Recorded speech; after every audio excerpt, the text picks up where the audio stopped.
하나님은 인간을 사랑하셨습니다. 그래서 인간을 하나님의 형상으로 만드셨고 또 인간을 위한 지상 낙원 에덴을 창설하셨습니다.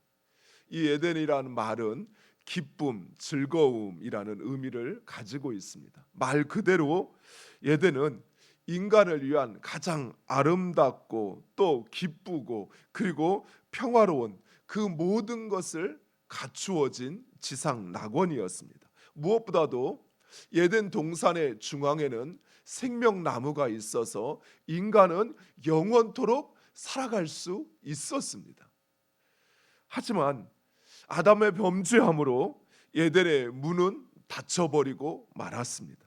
하나님은 범죄한 아담을 에덴에서 쫓아내실 뿐만 아니라 에덴 동쪽에 그룹과 그리고 두루 도는 불칼을 두어서 생명나무와 에덴을 지키게 하셨던 것입니다. 그래서 인간은 닫혀진 그 문을 열 수도 없을 뿐만 아니라 하나님 앞에 나아가 그 하나님을 영화롭게 할 수도 또 에덴으로부터 점점 멀어질 뿐이었습니다. 죄악으로 말미암아 하나님 앞에 설 수 없는 이 인간들은 이제 죽음과 고통의 삶을 살아야만 했던 것입니다. 에덴에서 쫓겨난 삶을 소설화한 에덴의 동쪽이라는 소설이 있습니다. 스타인백이라는 사람이 쓴 이 에덴의 동쪽 영화화 되기도 했었죠. 제임스 딘이라는 배우가 그 주연을 맡아서 화제가 되었던 영화였습니다. 이 소설에 보면 아름다운 여인을 만나 이제 새로운 땅을 찾아 떠난 아담 트레스크라는 주인공이 나옵니다. 그는 아내를 위해서 에덴 동산과 같은 곳을 만들고자 하였습니다. 하지만 그 아내는 이 아담을 배반하고 떠나게 됩니다. 그리고는 창녀가 되어버립니다.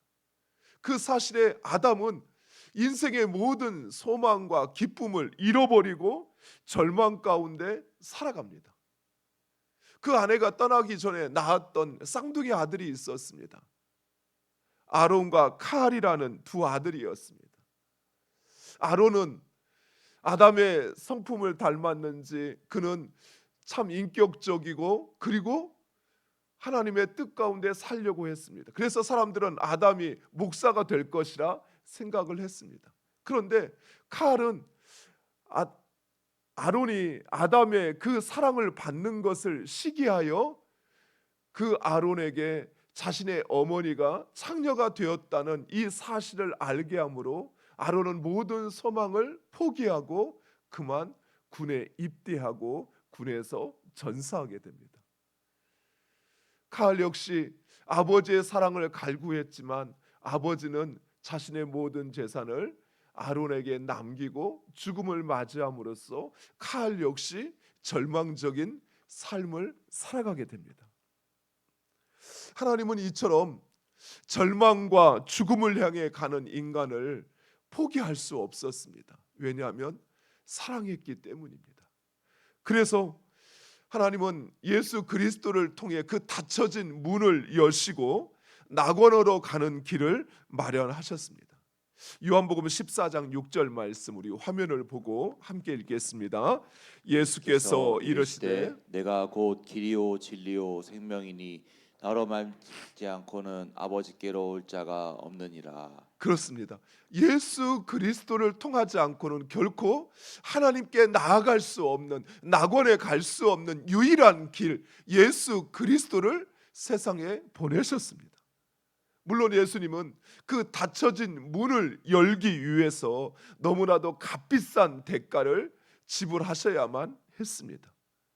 어제 우리가 살펴본 것처럼 이루 형언할 수 없는 고난과 고통 그리고 참혹한 죽음의 그 값비싼 값을 지불하여야만 했던 것입니다. 그러나 바로 그 예수 그리스도를 믿는 자들은 이제 낙원으로 하나님의 나라로 갈 수 있는 길이 열린 것입니다. 그가 누구든 그가 죄를 범했든 그가 세상에서 어떤 삶을 살았던 상관없습니다. 오직 예수 그리스도를 믿고 거듭난 자는 구원받아 낙원으로 하나님의 나라로 가는 것입니다. 오늘 본문에 등장하는 행악자, 마태복음에서는 그들을 강도라고 이야기합니다. 강도는 단순한 도둑이 아닙니다. 폭력을 사용하여 다른 사람의 것을 가취할 뿐만 아니라 살인한 흉악범을 의미하는 것입니다. 누가복음에는 기록되어 있지 않지만 마태복음에 보면 처음에는 이 두 강도 모두 그들과 함께 십자가에 달리신 예수님을 조롱하고 욕하였다라고 이야기합니다. 마태복음 27장 44절에 함께 십자가에 못 박힌 강도들도 이와 같이 욕하더라. 당시 예수님이 십자가에 매달린 것을 지켜본 모든 사람들은 예수님을 비난하고 조롱했습니다. 대제사장과 서기관들, 장로들뿐만 아니라 심지어 지나가는 사람들도 예수님을 비난하였다라고 성경은 말씀하고 있습니다. 이런 비난에 강도들도 덩달아 예수님을 조롱하고 비난했던 것입니다. 그런데 어떤 이유에서인지 모르지만 한 강도는 계속해서 예수님을 비난하고 조롱한 반면에 한 강도는 옆에 강도를 꾸짖으며 자신의 죄를 회개하고 예수님의 의로우심을 인정합니다.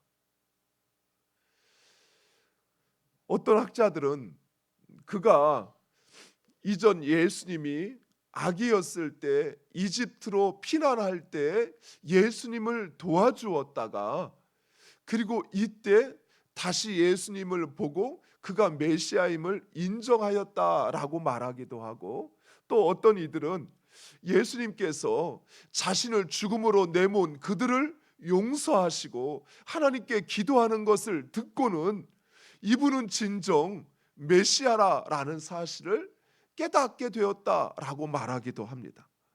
어쨌든 그는 고백하는 것을 보면 하나님의 나라를 믿었습니다. 그리고 그 나라에 갈 수 있는 유일한 길은 바로 예수를 믿는 것임을 그는 믿었던 것입니다. 그리고 예수님은 그를 하나님의 낙원에 초청하며 그 구원을 확정하여 주십니다. 사랑하는 성도 여러분, 그는 행악자였습니다. 그것도 십자가형을 받을 정도로 용서받을 수 없는 아주 중죄인이었습니다.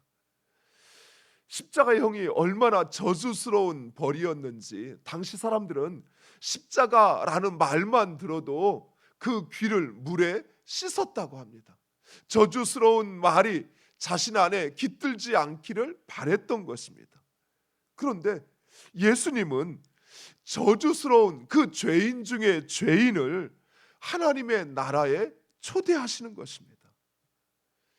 사랑하는 성도 여러분, 이것이 바로 우리가 자주 망각하는 구원의 진리요 비밀입니다. 구원은 의로운 사람, 흠잡을 데 없는 사람, 비난할 거 없는 사람, 그런 사람들이 가는 곳이 아닙니다. 그런 사람들이 얻을 수 있는 것이 아니라는 것입니다. 구원은 낙원에 가는 길은 오직 한 길, 바로 예수 그리스도, 그분을 믿는 것입니다. 그분이 나를 대신해서 내 죄를 짊어지고 고난 받으시고 죽으심으로 내가 구원받았음을 믿는 자, 그가 바로 낙원에 하나님의 나라에 가는 것입니다. 구원받는 데 있어서 우리가 누구냐, 또 무슨 일을 했느냐 하는 것은 중요하지 않습니다. 강도라 할지라도, 그가 행악자라 할지라도 그가 회개하고 예수 그리스도를 믿으면 구원받습니다. 사랑하는 성도 여러분, 우리는 전도할 때 사람을 가립니다. 좀 저 사람은 믿을 것 같고, 좀 저 사람은 선해 보이고, 저 사람은 내 말을 인정할 것 같고, 또 교회 안에서도 때로는 문제가 있는 사람을 보면 막 우리는 비난하고 그를 지적하는 것에 우리의 마음이 먼저 갑니다. 그런데 원래 구원은 그런 사람들이 받는 거예요. 원래 복음을 듣고 낙원이 보장된 사람들은 자신이 죄인인 것을 깨닫고, 그래서 예수 그리스도 없이는 살 수 없는 사람, 내 죄가, 내 허물이, 내 잘못이 너무나도 많아서 그래서 예수 그리스도 오직 그분만을 찾는 사람, 그 사람이 구원받는 것입니다. 그런데 그런 우리가 누구를 손가락질하고 누구를 비난할 수 있겠어요?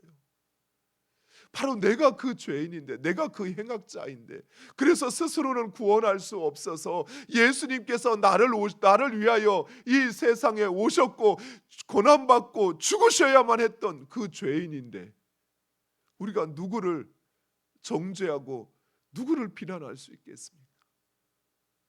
사랑하는 성도 여러분, 형제들의 문제를 보거든, 형제들의 잘못된 것을 보거든 비난하려고 하지 마세요. 그것은 마치 겨 묻은 개가, 똥 묻은 개가 겨 묻은 개 나무라는 것과 똑같아요. 나 스스로, 나는 나의 문제를 해결할 수 없어서, 나의 그 죄를 해결할 수 없어서 예수 그리스도를 붙잡고 있잖아요. 그런 우리가 누구를 잘못했다, 문제 있다 말할 수 있겠어요? 그 역시 나와 같은 죄인이라는 사실, 예수 없이는 살 수 없는 존재라는 사실을 깨닫게 되었다면 오히려 우리는 그를 위로하면서 그를 회개의 자리로 인도하고, 그리고 그와 함께 구원의 길, 예수 그리스도를 믿는 이 길을 가야 하는 것입니다. 물론 이 강도가 예수를 믿어 하나님의 나라에 들어가는 길이 그것이 유일하다라고 하는 것을 깨닫고 믿게 된 것, 그것은 은혜입니다. 성령께서 그로 하여금 자신의 죄를 깨닫게 하셨어요. 물론 처음에는 예수를 조롱하고 비난했지만, 그러나 자신들의 죄를 깨달아 그래서 그 죄를 인정하게 하셨고, 그리고 예수 그리스도가 의로우심을, 그 죽음이 의로운 죽음임을 믿게 하셨던 것입니다. 그러나 강도는 자신에게 주어진 이 마지막 기회를 붙잡았고, 그리고 다른 강도는 그 기회를 날려버리고 말았던 것입니다. 사랑하는 성도 여러분, 사도 바울은 동일하게 우리에게 그 기회를 붙잡으라라고 말하고 있습니다.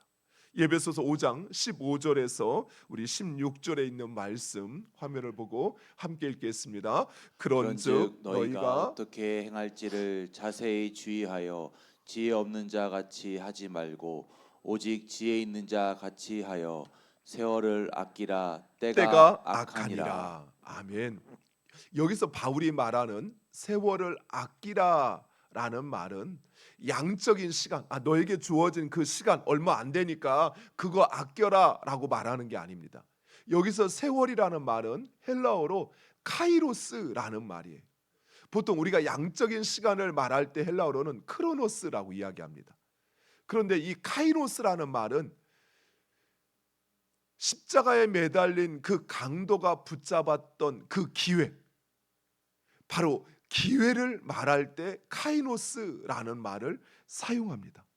즉 하나님께서 우리에게 주신 그 마지막 기회, 그 마지막 기회가 언제입니까? 하나님께서 우리에게 주신 마지막 기회, 그 마지막 기회는 바로 지금을 말합니다. 지금 너에게 주어진 회개할 수 있는 그 기회, 하나님을 믿고 순종할 수 있는 바로 이 기회를 놓치지 말라는 것입니다. 사랑하는 성도 여러분, 우리는 우리에게 기회가 많이 주어져 있다고 생각해요. 그래, 오늘 못하면 내일 하지. 내일 못하면 아직 나에겐 시간이 많이 있는데.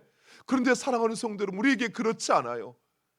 우리에게 주어질 수 있는 기회가 그리 많지 않아요.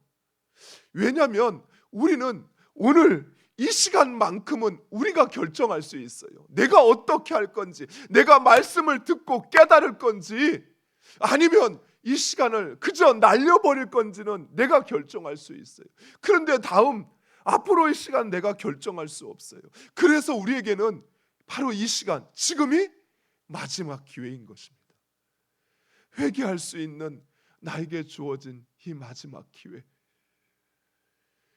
주의 말씀에 순종할 수 있는 이 마지막 기회, 바로 지금 내가 내 의지를 가지고 결정하고 행할 수 있는 이 마지막 기회, 이 기회를 놓치지 말라는 것입니다. 또한 오늘 본문에서 우리가 진정 놀라운 사실 하나를 발견할 수 있습니다. 그것은 바로 이 모든 일이 그 참혹한 십자가 상에서 이루어지고 있다라는 것이, 육체적인 고통과 죽음의 절망이 사무치고 있는 바로 그 순간, 바로 그 현장에서 뜬금없이 회개가 일어나고 있어요. 뜬금없이 기도가 이루어지고 있어요. 나를 당신이 가는 그곳에도 나도 함께 있게 해달라 기도하고 있어요. 그리고 구원의 초청이 그 참혹한 십자가에서, 어제 말씀드렸잖아요. 숨 한 번 제대로 내쉴 수 없는 그 고통, 끊임없이 폐가 열려서, 횡격막이 열려서 그 숨이 몰아치고 그 숨 한 번 내쉬려면 온몸을 비트는 그 고통, 그 원망과 절망의 그 현장 속에서 지금 회개가 일어나요. 우린 그러죠. 회개하라고 하면 나 지금 회개할 정신이 없어. 내 마음이 지금 못 받아들여. 용서하라, 사랑하라 말하면 내가 지금 그럴 마음이 아니야. 내 지금 상황이 그게 아니야. 우리는 우리의 상황을 이야기하고 우리는 처지를 말합니다. 그러면서 우리가 하나님의 말씀 가운데 살지 못하는 우리 자신을 정당화해요. 그런데 지금 그보다 더 심각한 죽음을 바로 앞두고 있는, 이루 말할 수 없는 고통 속에 있는 바로 그 현장 속에 기쁨이 있고 소망이 있습니다. 역설입니다. 사랑하는 성도 여러분, 우리의 신앙은 바로 이 역설입니다. 세상 사람들은 따사로운 햇빛을 즐기고 있습니다. 그런데 노아는 홍수를 대비하여 방주를 짓고 있습니다. 역설이죠. 아브라함은 세상 모든 사람들이 몰려드는 갈대아 우르를 떠나서 오히려 황량한 가나안으로 향하여 갑니다. 역설이죠. 여러분, 아브라함이 떠났던 그 갈대아 우르, 거기는 문명의 발생지였습니다. 메소포타미아 문명, 티그리스 문명이 바로 그곳에서 발생했어요. 그만큼 살기 좋은 곳이었어요. 그런데 그는 그곳을 떠나요. 역설입니다. 10명의 정탐꾼들은 절망과 패배를 이야기하는데 2명의 정탐꾼들은 소망과 승리를 이야기합니다. 역설입니다. 그렇죠. 모두 다 불가능을 이야기하는데 그 한 사람만 가능을 이야기하는 거예요.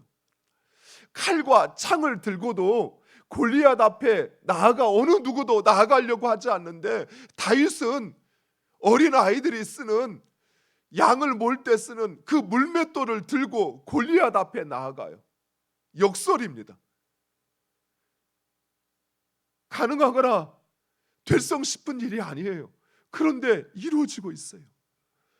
무엇보다도 사랑하는 성도 여러분, 우리가 믿는 예수 그리스도, 그분이 역설입니다. 무슨 말인고 하니, 그분은 창조주이십니다. 하나님의 아들이십니다. 그런데 그분이 인간의 몸을 입고 이 세상에 오시어서 인간에게 고통을 당하십니다. 죽임을 당하십니다. 역설이지 않습니까? 창조주가 피조물에게 죽음을 당해요. 이건 있을 수 없는 일입니다. 이것은 불가능한 일입니다. 그런데 예수님은 그 참혹한 십자가를 구원의 상징으로 만드십니다. 패배의 상징인 십자가를 승리의 상징으로 만드시는 것이에요. 그래서 예수 그리스도를 믿는 이들은 십자가를 승리의 상징으로 여겼습니다. 지금이야 그렇지 않는데요. 예전에 혹시 여러분 기억하셔요? 저 중학생 때만 해도 십자가 배지가 있었어요. 그래서 십자가 배지를 달고 다녔어요, 학생들은. 저 여자분들은 항상 십자가 목걸이를 가지고 다녔어요. 아니, 그 참혹한 십자가, 말만 들어도 저주스러워서 귀를 물로 씻어야 하는 그 십자가, 할 수만 있으면 지지 않으려는 그 십자가, 패배와 절망의 상징인 십자가를 왜 우리는 몸에 지니고 다니고 그것을 자랑스럽게 내 앞에 들고 다녔습니까? 그것은 승리의 십자가예요. 그것은 구원의 상징이기 때문입니다. 역설이지 않습니까? 그리고 예수님은 우리에게도 이런 역설의 삶을 살라고 말씀하셨어요. 누가 내 오른뺨을 치거든 너도 맞서서 쳐라 라고 말씀하지 않았어요. 왼뺨을 돌려대라고 그랬어요. 누가 너에게 속옷을 달라 하거든 그냥 속옷을 달라 한 것이 아니었습니다. 너를 고발해서 속옷을 달라 하거든 너의 겉옷마저도 거저 주라라고 말씀했어요. 역설이지 않습니까? 내 것을 뺏으려고 고발을 했대요. 그러면 어떻게 해야 됩니까? 나도 법적으로 맞서야지요. 좀 더 비싼 변호사 사서 그래서 이것은 내 것이고 저 사람이 무고히 내 것을 뺏으려 한다. 그래야지요.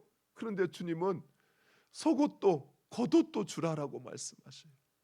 누가 너에게 억지로 오리를 가자 하거든 그와 함께 심리도 동행해라 라고 말씀하셔요. 역설이지 않습니까? 아니 바빠 죽겠는데 부탁을 하는 것도 아니고 나에게 도움이 되는 것도 아니고 나를 억지로 끌고 가는 그 사람과 함께 심리를 가래요. 역설이에요. 있을 수 없는 일이에요. 할 수 없는 일이에요. 아니 불가능한 일입니다. 또한 이런 삶을 사는 사람들은 세상에서 패배자처럼 보여요. 루저처럼 보여요. 그러나 그리스도인은 승리자입니다. 바울은 이런 역설의 신비를 우리에게 이렇게 말하고 있습니다. 고린도후서 6장 8절 하반절에서 10절 말씀 우리 화면을 보고 함께 읽겠습니다. 우리는 속이는 자 같으나 참되고 무명한 자 같으나 유명한 자요 죽은 자 같으나 보라 우리가 살아 있고 징계를 받는 자 같으나 죽임을 당하지 아니하고 근심하는 자 같으나 항상 기뻐하고 가난한 자 같으나 많은 사람을 부유하게 하고 아무것도 없는 자 같으나 모든 것을 가진 자로다. 아멘. 사랑하는 성도 여러분, 오늘 낮에 여러분 시간 되실 때 이 말씀을 다시 한번 묵상해 보세요. 우리는 바로 이런 사람입니다. 속이는 자 같으나, 그래요, 속이는 것 같아요. 예수 믿으면 구원받습니다. 기도하세요, 응답 받습니다. 아니 나는 그렇게 기도했는데 응답받지 않았는데 기도하라고? 무슨 소리 하는 거야? 나 속이려고 저러나? 이렇게 생각할 수 있어요. 그런데 참되다라고 말씀하셔요. 그것은 진리라고 말씀하셔요. 그리스도인의 삶이 이렇다라는 것입니다. 사랑하는 성도 여러분, 우리 그리스도인은 이처럼 역설의 삶을 사는 자들입니다. 실제로 우리는 그렇습니다. 죽음의 장송곡이 울려 퍼지는 장례식장에서 우리는 승리의 환희의 노래를 부릅니다. 천국에서 너를 맞이할 것이다. 그리고 주님이 너를 의와 생명과 영광의 면류관으로 너에게 씌워주실 것이다. 우리는 오히려 함께 곡을 해도 모자랄 그곳에 가서 이처럼 승리의 노래를 부르는 자들입니다. 모든 사람들이 너에겐 소망이 없다, 소망이 끊어졌다 이야기할 바로 그때 그리스도인은 소망을 이야기합니다. 모든 사람들이 더 높이, 더 빨리, 더 많이 가지려고 할 때 오히려 그리스도는 그리스도인들은 더 낮은 곳을 찾아갑니다. 사랑하는 성도 여러분, 바로 이 역설의 신앙이 우리를 낙원으로 초청하는 것이에요. 죽음 앞에서 절망할 수밖에 없고 그 고통에 원망과 불평을 늘어놓을 수밖에 없는 그 상황 속에서 자신의 죄를 회개하고 그리고 그 낙원의 소망과 그 기쁨을 이야기할 수 있는 자리, 이처럼 우리 그리스도인들은 세상의 가치가 아니라, 세상의 질서가 아니라 세상이 감당할 수 없는 역설의 삶을 사는 존재라는 사실입니다. 사랑하는 성도 여러분, 우리가 이제 예수 그리스도의 고난을 진정 승리의 자리임을 우리가 확신한다면 이제 우리도 우리의 삶에서 그런 삶을 살아가야 돼요. 한 대 맞으면 나도 언젠가 한 대 때릴 거야 라고 하는 것을 겨누는 것이 아니라, 때로는 억지로 나에게 나의 것을 뺏으려 할 때 그와 맞서 싸우는 존재가 아니라 오히려 그에게 나의 사랑을, 내가 받은 이 은혜를 전할 수 있는 자들, 그들이 바로 그리스도인인 것입니다. 그들의 삶이 세상을 빛나게 하고 그들의 삶이 세상을 온전하게 만드는 것입니다. 사랑하는 성도 여러분, 우리 교회도 우리 안에도 이러한 역설의 삶이 있어야 돼요. 이것이 바로 우리가 고백하는 예수 그리스도, 그리고 그 십자가가 우리에게 던져주는 의미입니다. 사랑하는 성도 여러분, 이러한 삶을 사는 하나님의 백성으로 살아가시기를 간절히 축원드립니다.